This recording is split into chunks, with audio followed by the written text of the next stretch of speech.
¿Qué tal? ¿Cómo está? Muy buenas noches. Un placer saludarle. Feliz inicio de semana. Bienvenido a Conclusiones. Soy Fernando del Rincón. Y nos vamos de inmediato con las 5 del día. En el número 5, Trump. ¿Secreto frustrado? El presidente Donald Trump canceló la reunión que se supone tendría con líderes talibanes que viajarían a Estados Unidos para conversaciones secretas de paz. A través de su cuenta en Twitter, Trump aseguró que tomó la decisión luego de que los talibanes se atribuyeran un ataque en Kabul, Afganistán, que mató a una docena de personas, incluido un soldado estadounidense. El anuncio se produce cuando Estados Unidos y los talibanes supuestamente estaban cerca de finalizar un acuerdo de paz. En el número 4, Gran Bahama está muerta. A casi una semana del paso del huracán Dorian por las Bahamas, al menos 50 personas están muertas, cientos están desaparecidos y unas 70,000 personas están sin hogar. No hay electricidad ni agua potable. La ayuda llega lentamente a la isla de Grand Bahama, donde Dorian se estacionó durante casi 2 días y causó daños que uno suele presenciar en una zona de guerra. Durante el fin de semana, cerca de 1,500 evacuados llegaron a Palm Beach, Florida, a bordo del crucero humanitario Grand Celebration. En el número 3, Bukele, censurando. Nayib Bukele, presidente de El Salvador, cumplió sus primeros 100 días de gobierno el pasado domingo con su primera crítica internacional, y es que la oficina del Alto Comisionado de las Naciones Unidas para los Derechos Humanos externó su preocupación ante las obstrucciones denunciadas por los medios digitales El Faro y la revista Factum por parte de la presidencia, cuando el pasado viernes se les impidió el acceso a la conferencia de prensa del presidente junto a una misión de la OEA para lanzar la CCS. En el número 2, Bachelet, pesadilla venezolana. La situación de derechos humanos sigue afectando a millones de personas en Venezuela. Esta es una de las conclusiones de la alta comisionada para el Consejo de los Derechos Humanos de las Naciones Unidas, Michelle Bachelet, quien presentó este lunes en Ginebra, durante una reunión del Consejo, una actualización de su informe sobre el estado de los derechos humanos en el país sudamericano. Por su parte, Diosdado Cabello, presidente de la Asamblea Nacional Constituyente, rechazó el informe de Bachelet y aseguró que no les quita el sueño y que es un ensañamiento en contra del país. En el número 1, México, prueba superada. El secretario de Relaciones Exteriores de México, Marcelo Ebrard, se reunirá el día de mañana con el vicepresidente de los Estados Unidos, Mike Pence, para evaluar el desarrollo del acuerdo migratorio firmado con México. Por lo pronto, Pence, a través de Twitter, aseguró que todavía hay más trabajo por hacer, mientras que Ebrard reiteró que México no aceptará ser tercer país seguro y anunció que exhortará al gobierno estadounidense a firmar y ratificar la Convención Interamericana sobre el Tráfico de Armas y Explosivos, además de plantear el tema de la inversión para Centroamérica.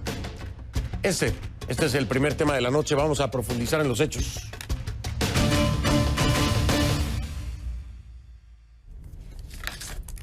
Le pido que a partir de este momento me acompañe utilizando la etiqueta Conclu MX USA.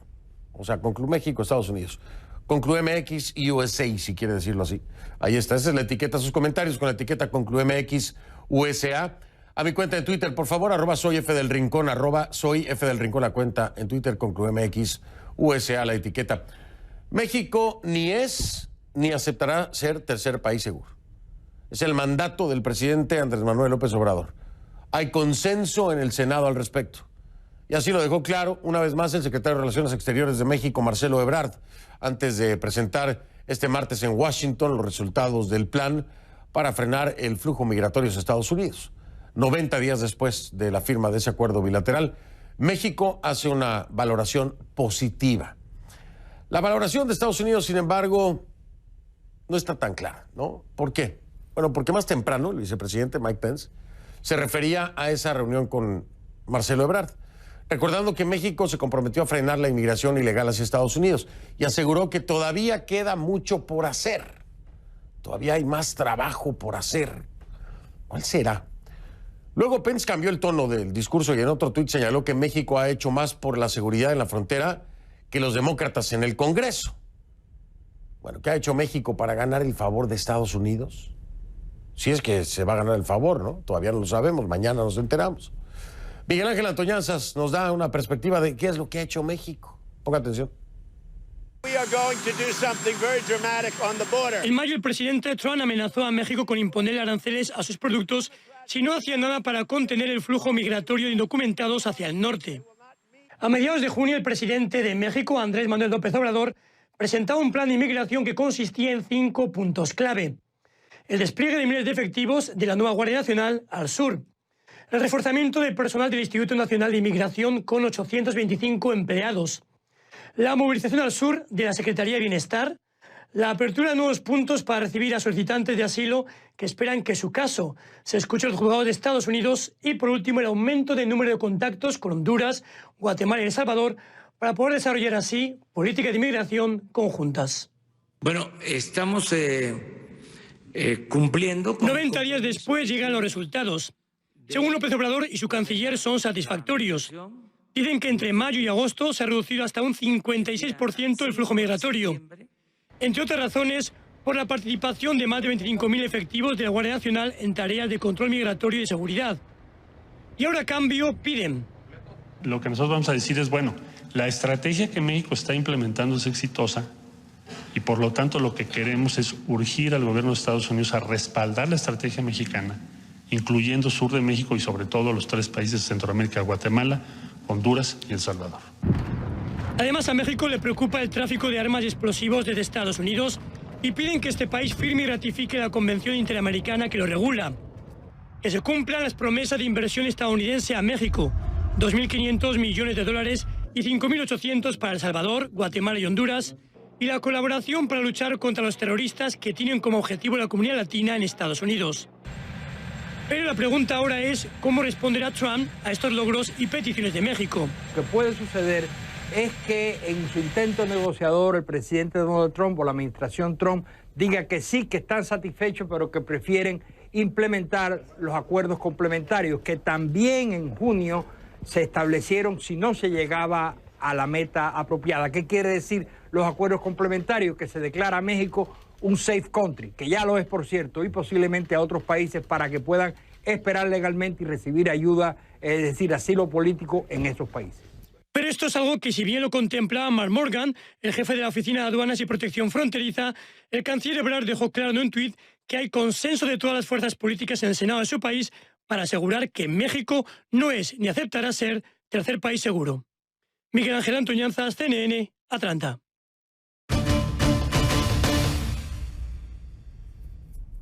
Vamos a hablar un poco más de lo que podría ocurrir mañana, qué podemos esperar.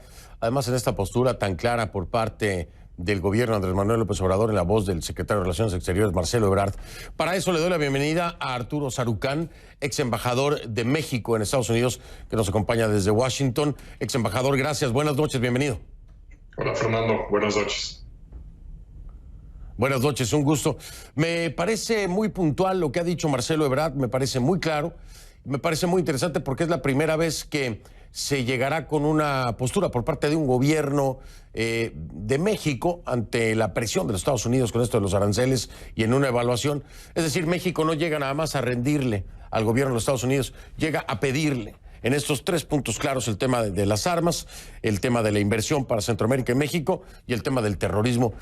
¿Qué expectativa tiene, ex embajador, de lo que pueda ocurrir con las peticiones del gobierno mexicano? Y lo que Mike Pence no deja claro, hay mucho trabajo por hacer aún. Primero, Fernando, hay que tener claro algo que se avisoraba desde el inicio de la amenaza del presidente Trump de imponer aranceles punitivos a México si México no hacía una serie de cosas para limitar la transmigración centroamericana hacia el territorio estadounidense. El presidente Trump siempre se ha caracterizado por mover las porterías, no fija metas, sino simplemente dice quiero que se haga más, pero no había definición de lo que ese más era.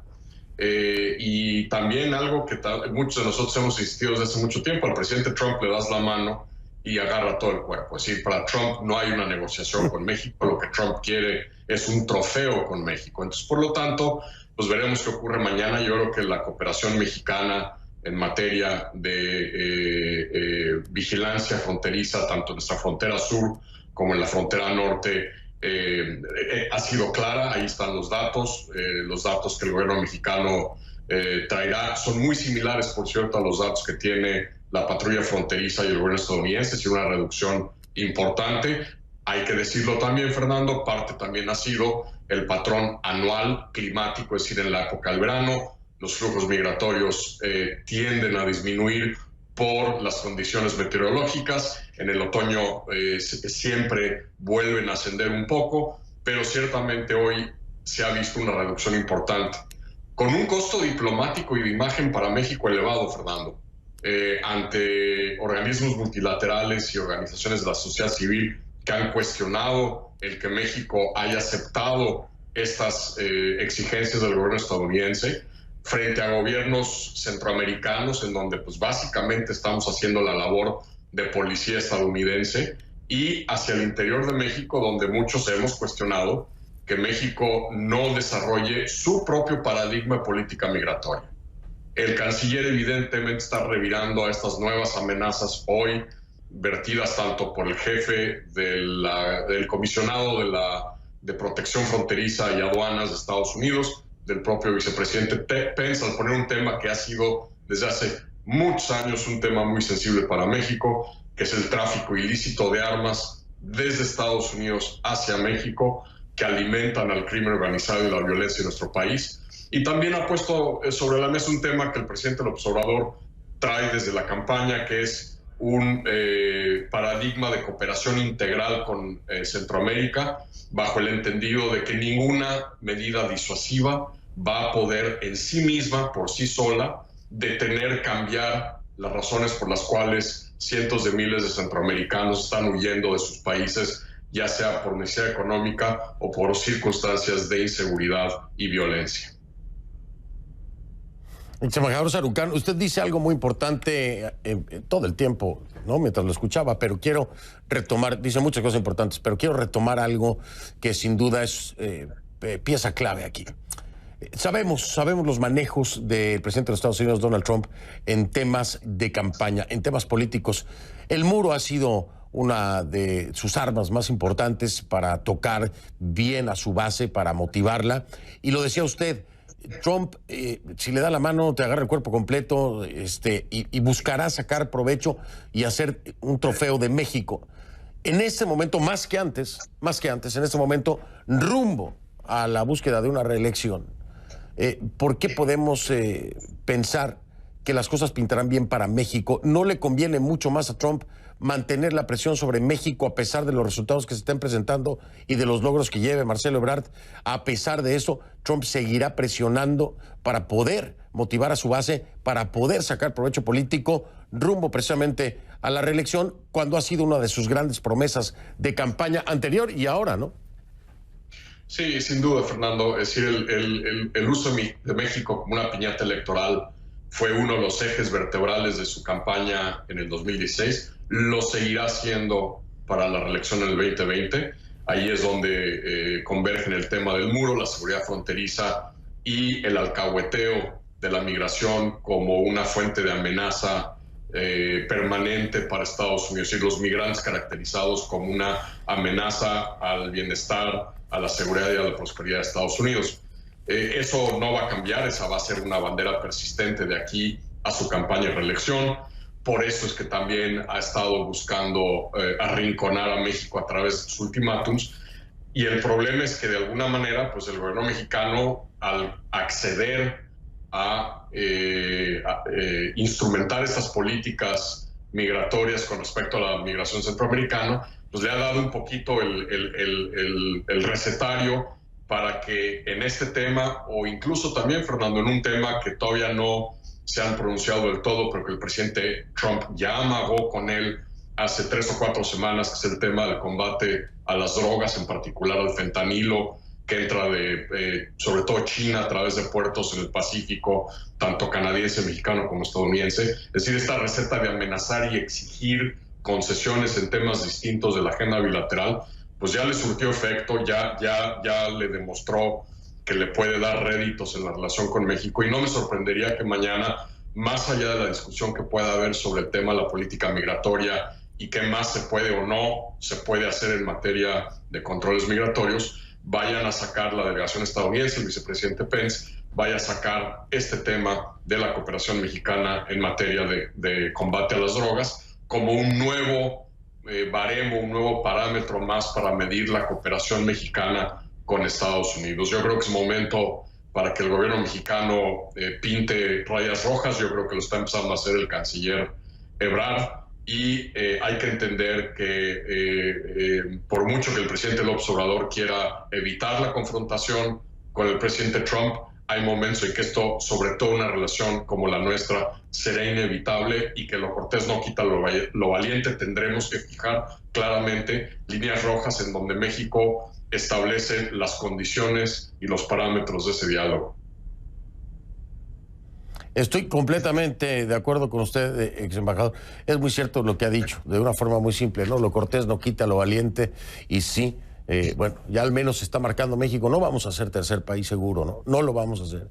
Un acuerdo de asilo como el de Guatemala, un acuerdo como el de Honduras, los convierte en país seguro, tercer país seguro. Esperemos que México se mantenga en esa línea, ¿no? Y además un tema, Fernando, que genera mucho rechazo, como tú lo has dicho al principio de esta cápsula, un tema que genera rechazo político y mediático interno en México. Es decir, el Senado de la República de México ha dicho que tampoco validará un acuerdo de tercer país seguro. Sí, sí, por supuesto. Y además el cálculo que tiene que hacer Andrés Manuel López Obrador, porque el costo puede ser, políticamente hablando, muy alto si se cede en alguno de estos terrenos. Digo, a nivel poblacional, ¿no? No va a ser muy bien aplaudido, por lo menos, ¿no? Digo, si es que le aplauden algo. Oiga, ex embajador Sarucán, como siempre ha sido un placer tenerlo aquí, un lujo. Mil gracias por haberme acompañado. Un placer, Fernando. Buenas noches y gracias por invitarme. Gracias a usted, que pase una excelente noche. Arturo Sarucán, ex embajador de México en Estados Unidos, quien nos acompañó desde Washington. Amanecerá y veremos. El día es mañana. A ver qué resulta de esta reunión. Marcelo Ebrard, Mike Pence. Voy a regresar con otro tema en este conclusiones. Es Venezuela. Venezuela, bueno, por Bachelet, ¿no? De mal en peor, Venezuela. Bueno, Bachelet así lo deja ver. Actualiza su informe sobre la situación de los derechos humanos en el país. Y las cosas no están mejor, ¿eh? Y también en este conclusiones, Nayib Bukele. Censurando. La CIDH y las Naciones Unidas expresan preocupación por el impedimento al ingreso de 2 periodistas a la conferencia de prensa donde Bukele anunciaba la nueva CICIES, que es la comisión que busca combatir la corrupción en El Salvador. El gobierno de Bukele dice que ya se habían portado mal en otra conferencia y que por eso decidieron no dejarlos entrar. En pocas palabras, ¿no? Estoy parafraseando, ya se lo voy a explicar a detalle, y vamos a hablar con el editor de una de estas revistas que no pudo entrar. Más adelante aquí en Conclusiones.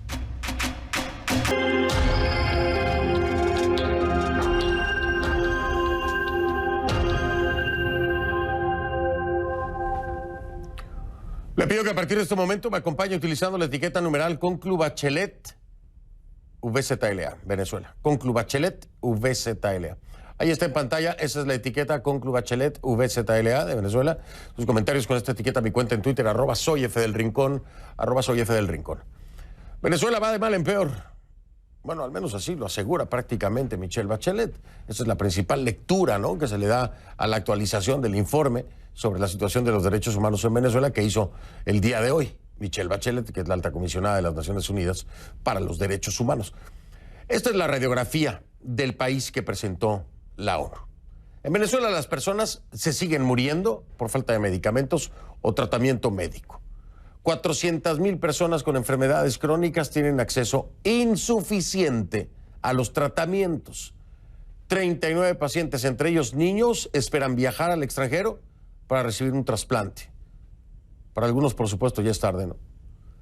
En los últimos meses, al menos 4 niños han fallecido precisamente en esta espera. Y también, a veces en Venezuela, si no te mueres, te matan, como lo sabemos. La ONU sigue documentando casos de ¿qué? De posibles ejecuciones extrajudiciales. ¿Cometidas por quién? No delincuencia común, no. Por miembros de las Fuerzas de Acción Especiales de la Policía Nacional, las famosas FAES. En julio, la organización no gubernamental Monitor de Víctimas identificó 57 nuevos casos, 57 de presuntas ejecuciones por parte de las FAES, allá en Caracas. Las autoridades no han informado no han informado a la oficina de Bachelet sobre la implementación de las recomendaciones que se dieron para disolver, desaparecer este organismo. Al contrario, las FAES han recibido apoyo al más alto nivel del gobierno. Era de esperarse.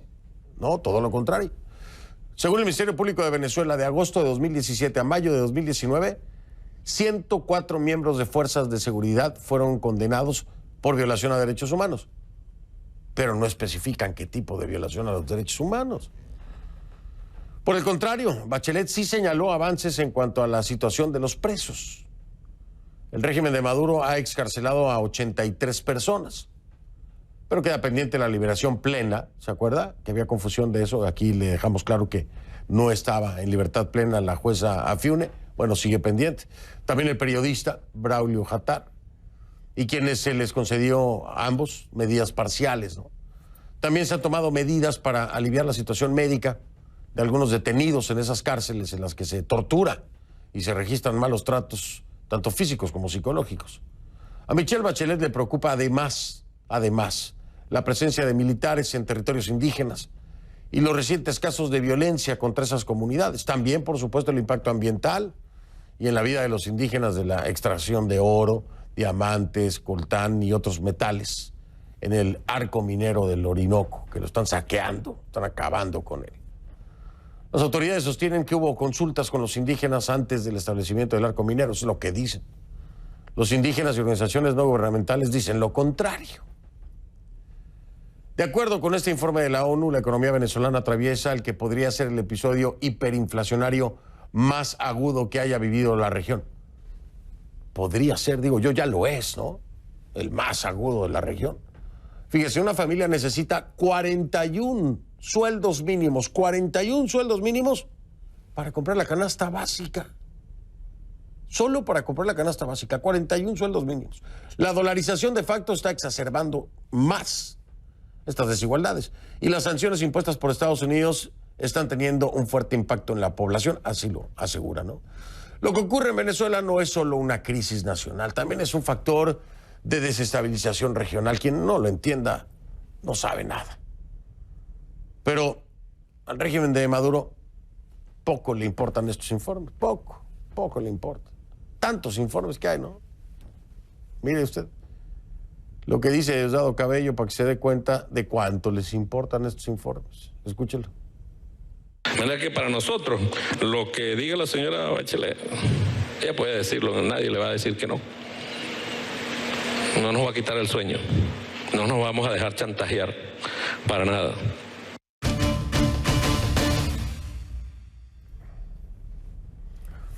Le doy la bienvenida a Gonzalo Jimiov, abogado, profesor, escritor y director, vicepresidente de la ONG Foro Penal, quien nos acompaña desde Caracas.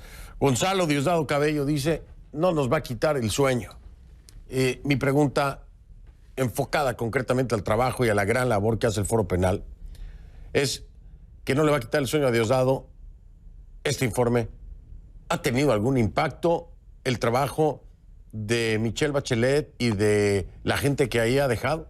¿Ha tenido algún impacto desde la perspectiva de garantías para los presos, de trato para los presos, de liberación, excarcelación, de agilizar procesos judiciales pendientes? Ustedes son los más indicados para decirnos si ha tenido algún efecto, aunque a Diosdado no le quite el sueño. ¿Cómo estás, Gonzalo? Buenas noches. Muy buenas noches, Fernando. Un placer estar con ustedes.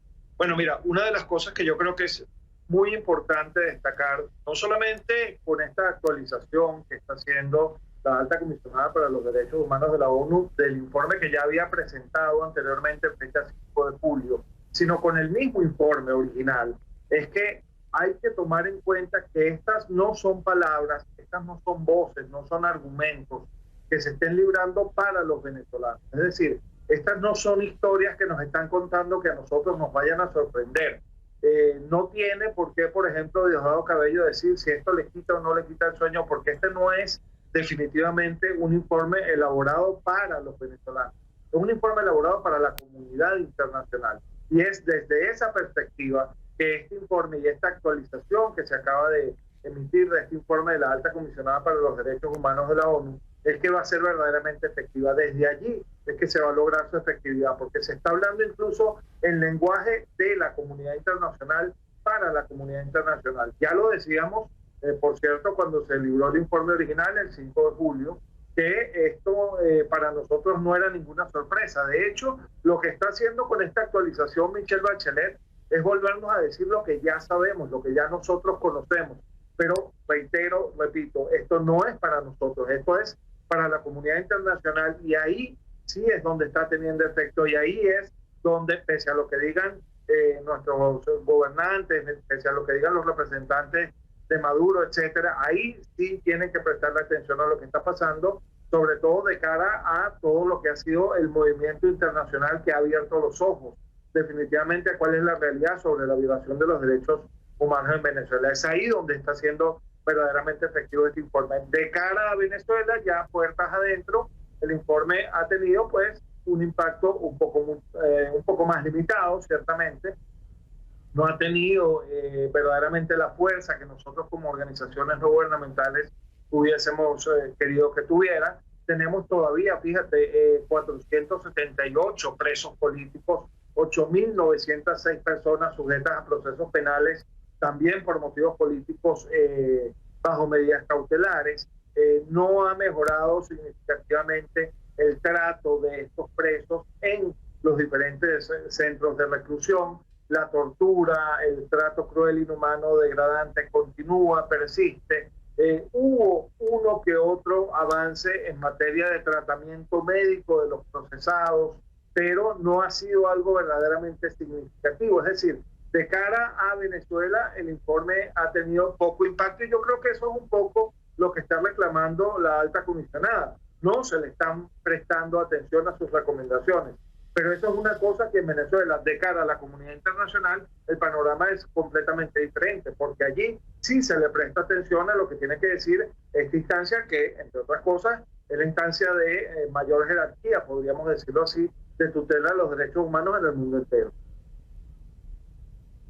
Gonzalo, es muy interesante lo que me dices porque, en efecto, pues ya lo decía Michelle Bachelet, lo subrayas tú también, ¿no? Se está prácticamente quejando sobre muchas de las cosas que acordó, solicitó, señaló en el primer informe y que hoy continúan igual o peor, o que de plano no se le ha hecho caso como lo es el tema de las FAES. Pero dices tú, hacia el exterior, en la comunidad internacional, esto ha ayudado a abrir los ojos, a que haya mayor conocimiento de lo que vive Venezuela, etcétera, del tema de los derechos humanos.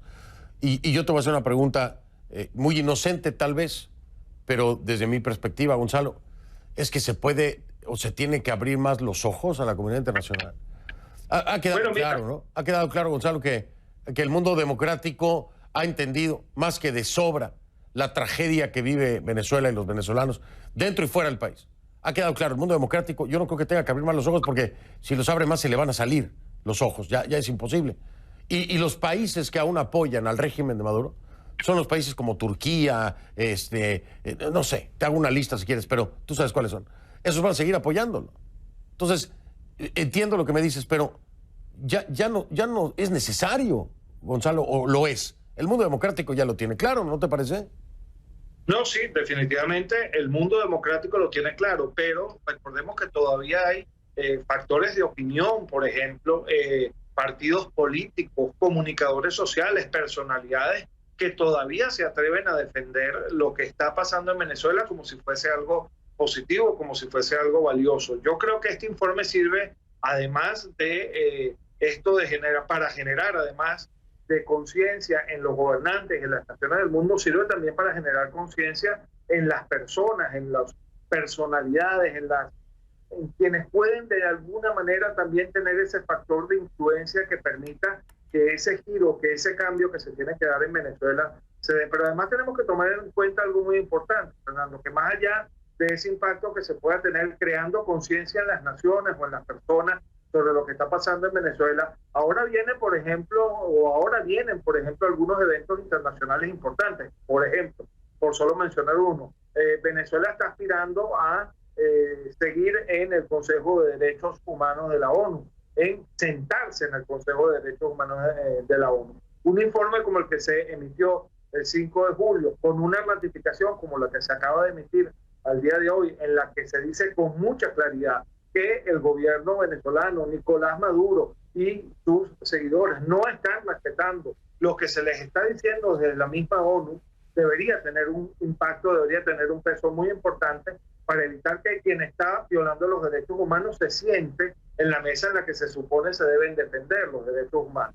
Pero además de esto, hay otras iniciativas, por ejemplo, iniciativas regionales, movimientos de países que se están apoyando no solo en el informe original, sino en la ratificación, en la confirmación de que la cosa sigue mal, para mantener su postura en relación al régimen, en relación a lo que está pasando en Venezuela. Y esto es fundamental. Entonces esto tiene dos caras. Tiene la cara institucional, la cara que tiene que de alguna manera movilizar a los factores de poder institucionales, sean locales, gobiernos o internacionales, la propia ONU, pero también tiene esa otra cara de movilizar, generar conciencia en generadores de opinión, en personas que de alguna manera todavía no creen que en Venezuela la situación está tan mal como está, particularmente en materia de derechos humanos. Por eso es que yo creo que este informe es importante. Además, Fernando, hay algo que es fundamental.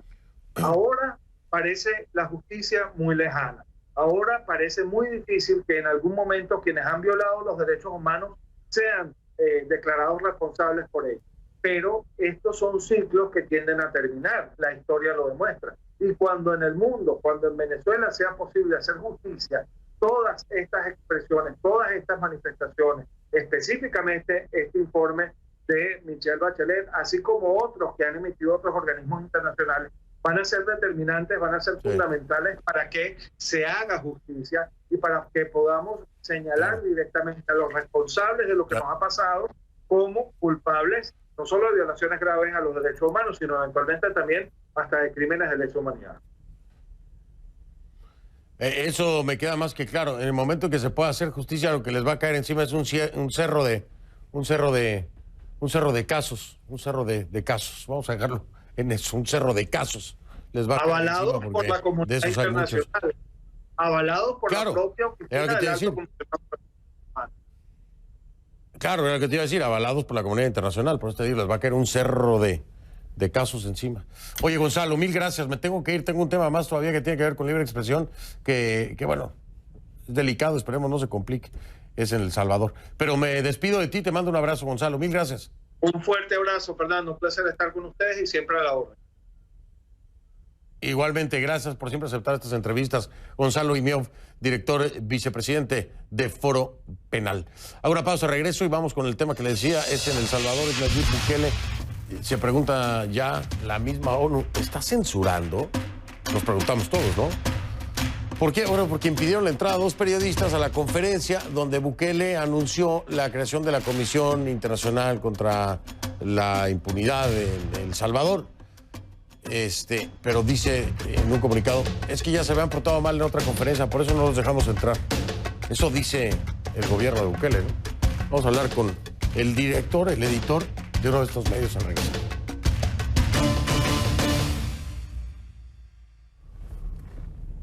Le pido que a partir de ese momento me acompañe utilizando la etiqueta Conclu Bukele Prensa. El hashtag es Conclu Bukele Prensa, numeral Conclu Bukele Prensa, ahí está en pantalla.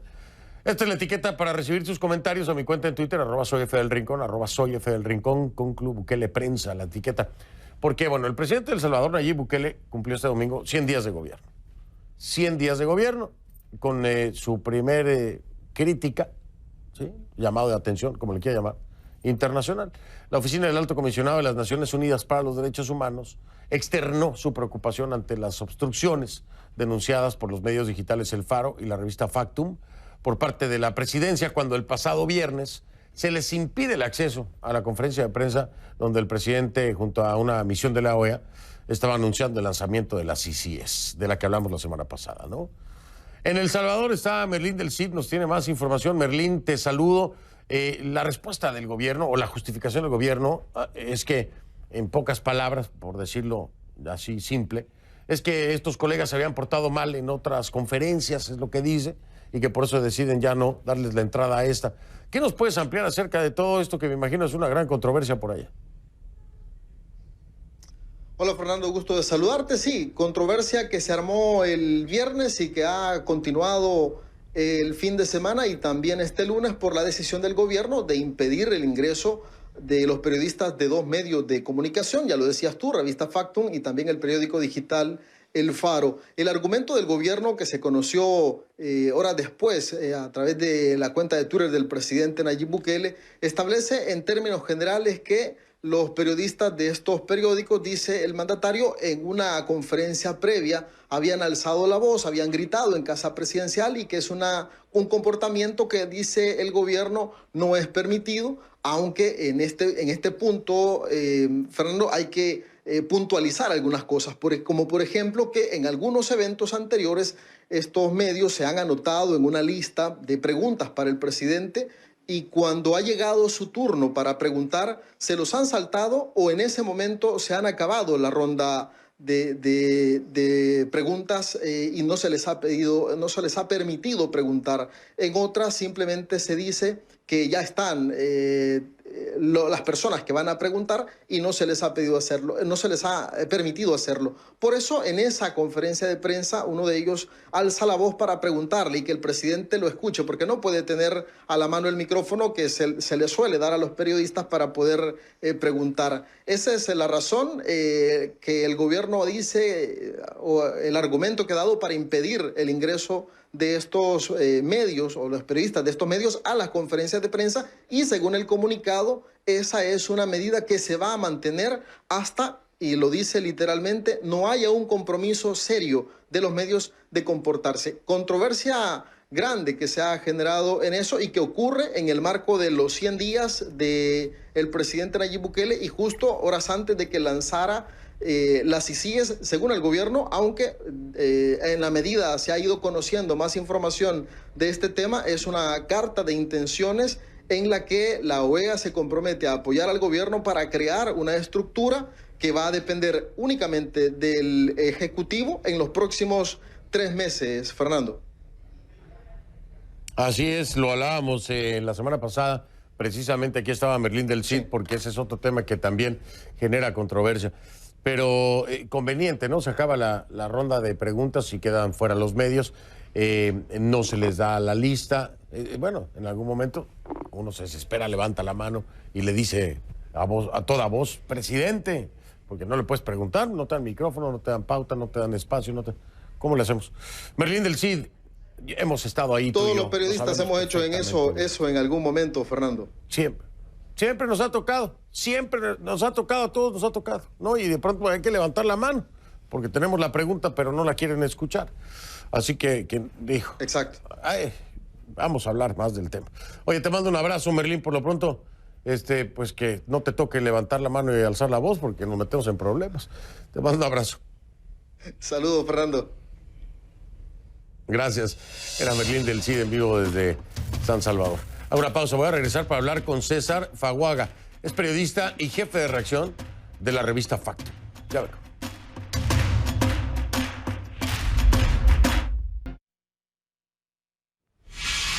Le doy la bienvenida a César Faguaga, periodista y jefe de redacción de la revista Factum.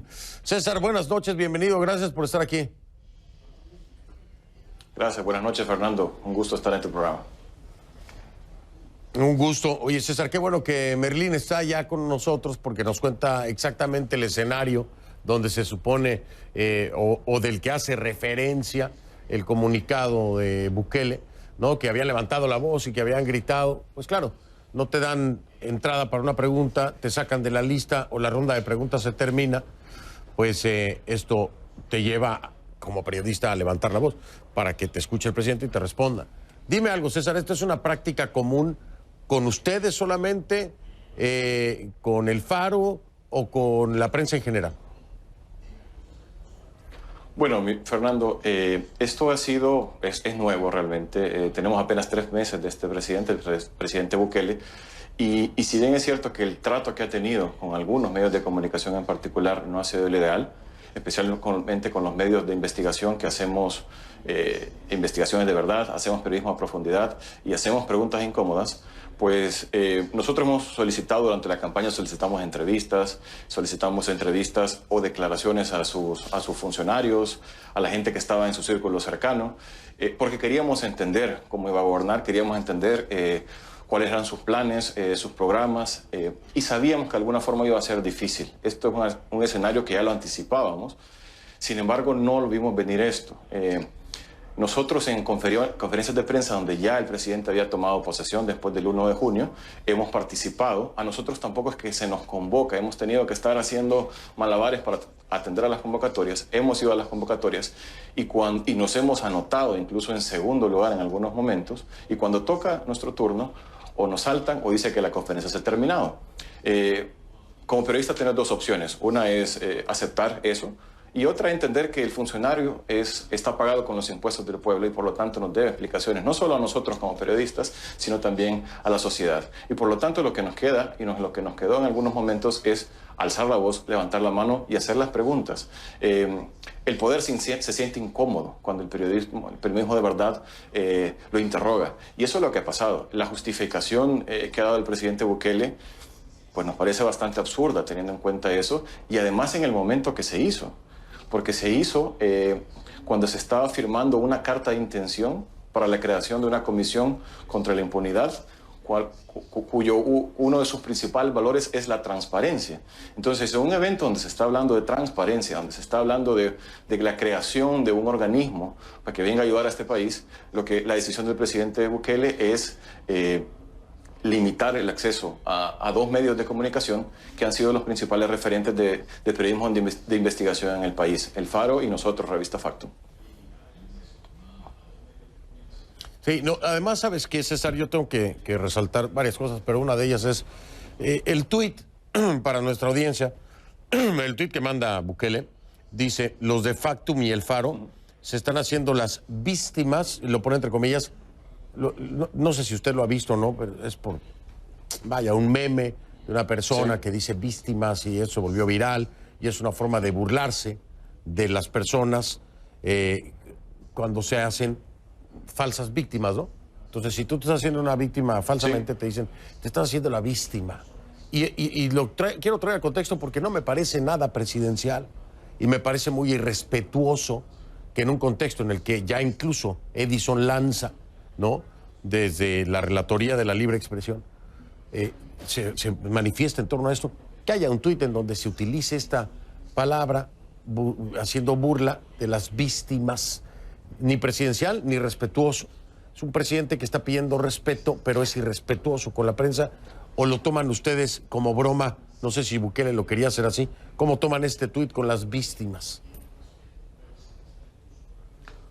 Bueno, es esperable dentro de su línea, ¿no? Él ha tratado de ser o venderse como este presidente cool, presidente joven y todo, pero realmente nosotros no nos ponemos realmente a tomar si esto es, si es una falta de respeto o no. Es decir, el presidente lo que ha hecho es una mentira que nos parece gravísimo. Nos parece más gravísimo que se limite el acceso a los medios de comunicación, porque ahora somos nosotros, somos Revista Factum y somos El Faro.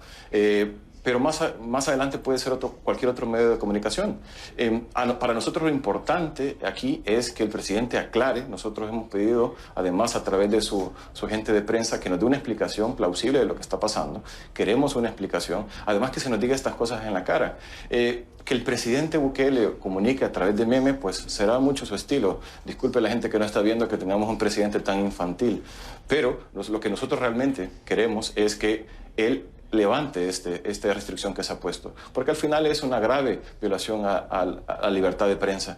El Salvador es signatario de la declaración de los convenios con la OEA, y uno de los principios básicos de cualquier democracia es la libertad de expresión y la libertad de prensa. Entonces, más allá de la comunicación, a mí la verdad que eso no, tiene sin cuidado porque está en su línea, es que se respete y se garantice el acceso a todos los medios de comunicación y a todos los periodistas. Estoy completamente de acuerdo contigo. Lo que pasa es que sí, yo estoy completamente de acuerdo contigo, lo importante es eso.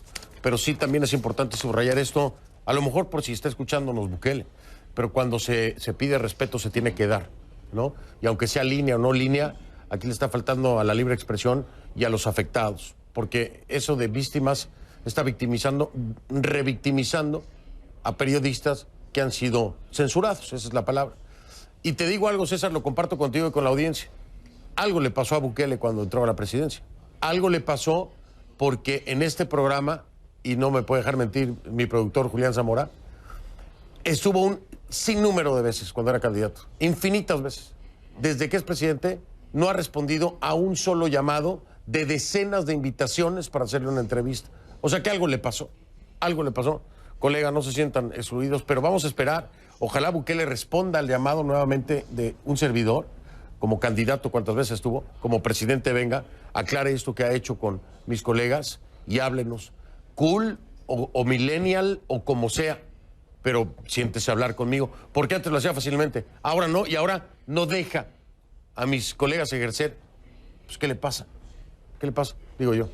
César, te mando un abrazo, estoy al pendiente. Sí. Esperemos escuchar una respuesta a ustedes o a un servidor, pero que se aclare esto. Muchas gracias, César.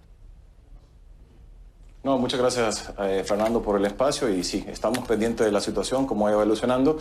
Yo creo que el respeto se lo debe a la sociedad salvadoreña, que necesita un periodismo libre y fuerte. Así es, lo creo y estoy de acuerdo contigo. César Faguaga, periodista y jefe de redacción de la revista Factum, me acompañó. Hago una pausa.